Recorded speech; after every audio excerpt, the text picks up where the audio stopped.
Well, it's another attempt to come to grips with what we feel is a crisis in educational system.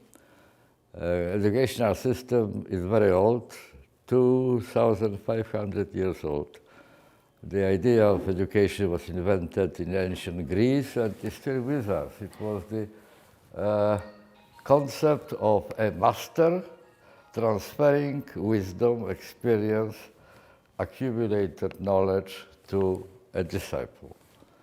Master was the only access to knowledge because there were no libraries like this one, not to mention there were no computers, and you couldn't get the latest information about the state of knowledge just by pressing your fingers.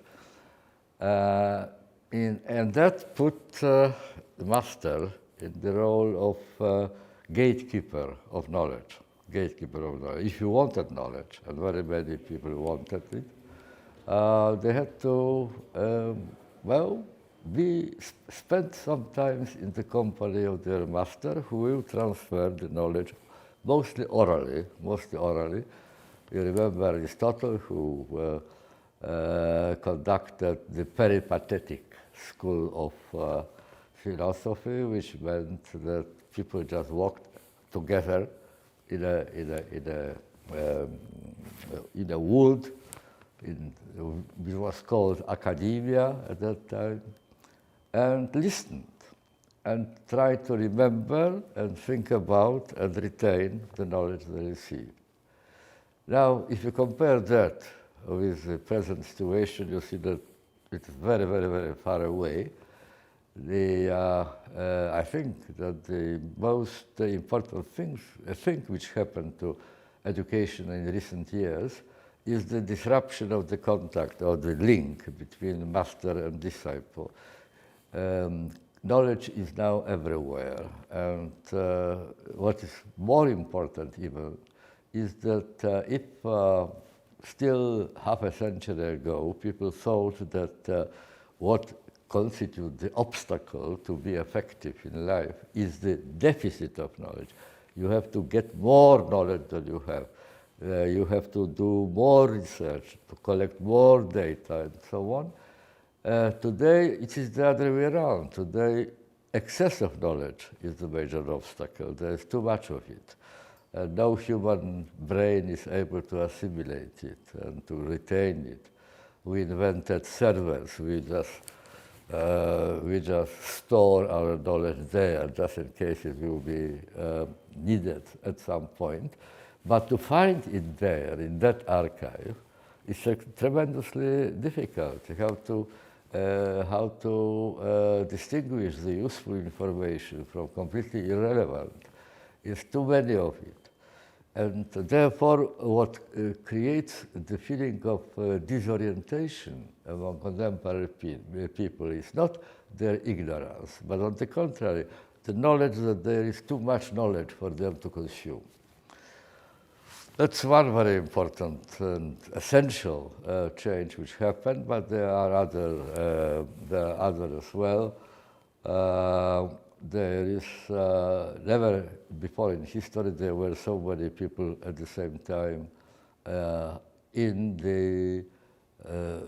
all sorts of schools, all levels of schooling, from primary school to the higher education. It's a massive effort today, and as in the case of every excessively developed institution, you have the overproduction of educated people. Still, 30, 40 years ago, a person who was lucky enough to go to the university and get the diploma and the degree could be pretty sure that there is a very interesting plum job waiting for them.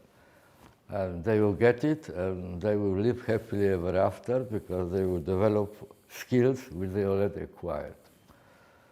Now it is not like that. Very many young people, as you know, face for the first time, probably in history, the situation where there is no meaningful employment for them. There are too many experts produced and too little expert jobs available. This year, well, the graduates of the last year in universities, not only in Spain, but all over Europe, are in a very difficult situation. About half of them is either unemployed completely and waiting for jobs, or is forced to accept jobs which are much, much below their level of expertise, level of skills, and which didn't bring satisfaction, which are poorly remunerated, which don't give any security in life, and so on. All this creates a very tense situation, and the result, overall result, is the suspicion among quite a number of young people, and growing suspicion that the established educational institutions are not trustworthy, that they are not reliable, really. They are rather inclined to either to skip the education, higher education particularly, altogether, and go to business, for example, just avoiding many, many years of struggle and trying to attempt to establish themselves and so on. Or they are just, switching from the university class, university auditorium, to computers, hoping that if they need something, if they are smart enough to find it, then it is a more reliable source of latest, updated information than the one which they get in the school.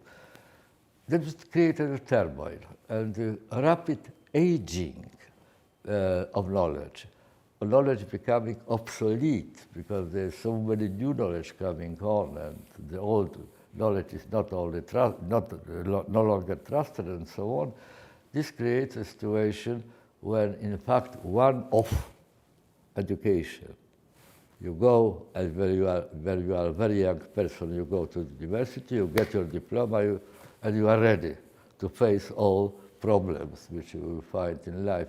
It's no longer true, precisely because what you learned in the university may be completely out of date in a matter of 5 or 10 years. You have to learn anew. The major problem, therefore, in learning, in educating today, is not so much to appropriate knowledge as being able to update it. The flexibility of your frame of mind, openness to new information. No longer, I repeat, one-off event in your life for young people, but a lifelong education is now absolutely necessary. If you want to remain effective in life, you have to learn all your life.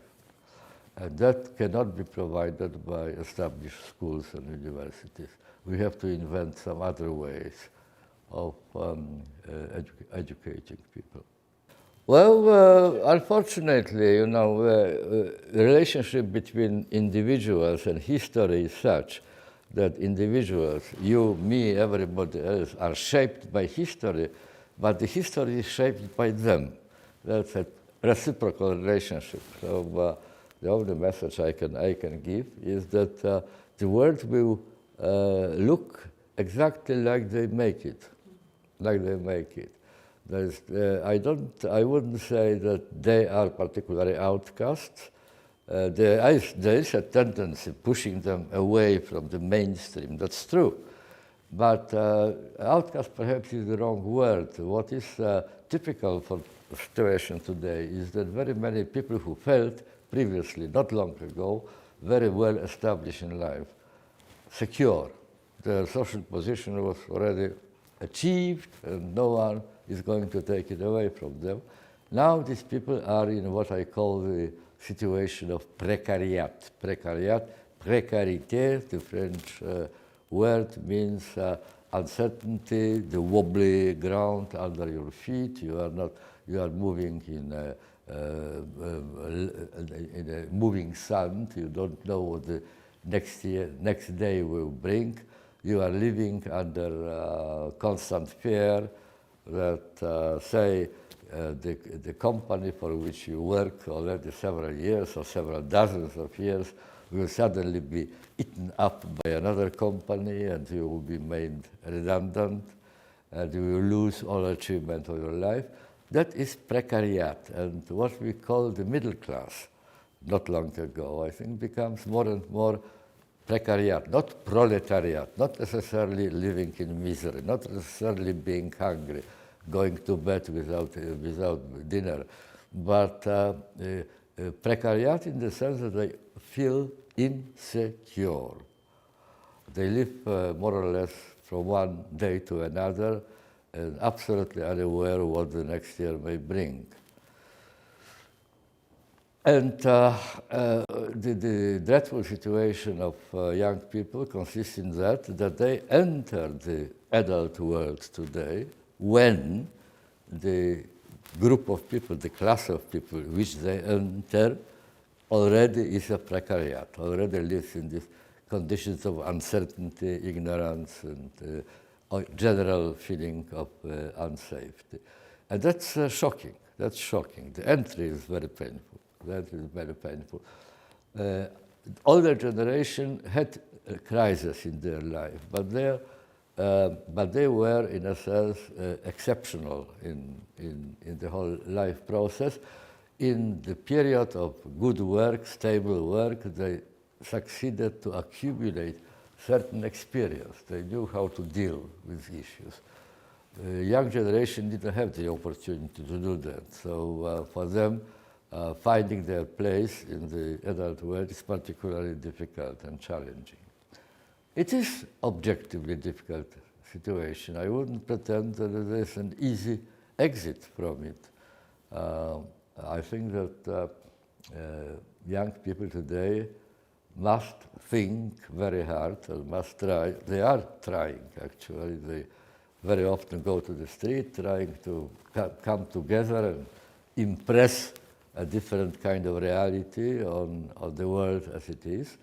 Well, they are trying. Now they shouldn't stop trying, but I can't promise fast, quick results.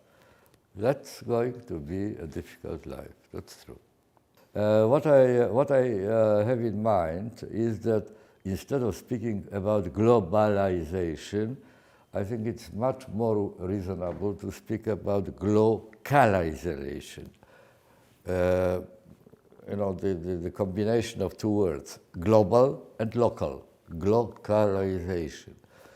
Glocalization means that the place which you mentioned, which you're asking about, the place is losing much of its significance.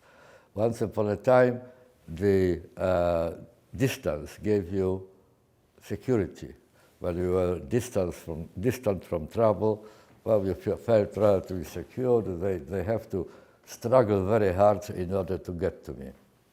No longer the case. Distance doesn't matter very much. You can pass signals to New Zealand if you want in a fraction of the second. There's no question about that. So significance of space, significance of place is much less than it used to be before. By itself, the place does not give you security which you want. On the other hand, the place, the locality, increases in its meaning,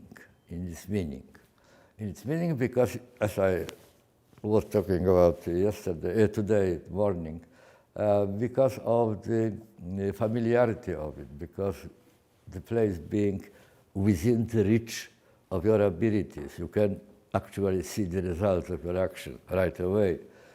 So it requires meaning in the process of identification. Here is my home. Here is where I can do something. Well, the world is a very big thing, and I can't be sure that I can influence the course of events on the global scale, even more so because the forces which are there in global space are clearly much more overpowering, overwhelming than my personal strength allows me to confront effectively. But within the on the local scale, we can go together, we can cooperate, we can help each other, and perhaps we can even not only put our local things in order, not only make our locality comfortable, but even create the method, the way, in which other people in other places could learn. Like, for example, in the two movements which are now in Italy, very interesting movements. One is slow food, and the other is città slow. Both movements precisely wanting to start remaking the earth from remaking the places. First of all, put your place in order, and then you will have a more friendly and more comfortable world. The right distinction is between online and offline. Each one of us divides every day virtually between the space which I call online and the space which is offline. And there are different rules in each of the two worlds. Online, in very many respects, is much more convenient and comfortable because it's much quicker, and besides you feel more in your control. If you don't like the conversational, you just switch it off. Very simple. I can, in online, I could push a button and you would disappear, and there will be the end of interview, I will go away. You know. In offline, that's impossible. And the same applies to relationship between people. It is very easy in online world to enter a relationship, and it is very easy to exit from the relationship, not like in offline. And the big danger here is that people who are inhabiting both worlds at the same time will find out that online is much more pleasant to be in, and therefore the offline should be lifted to the level of online.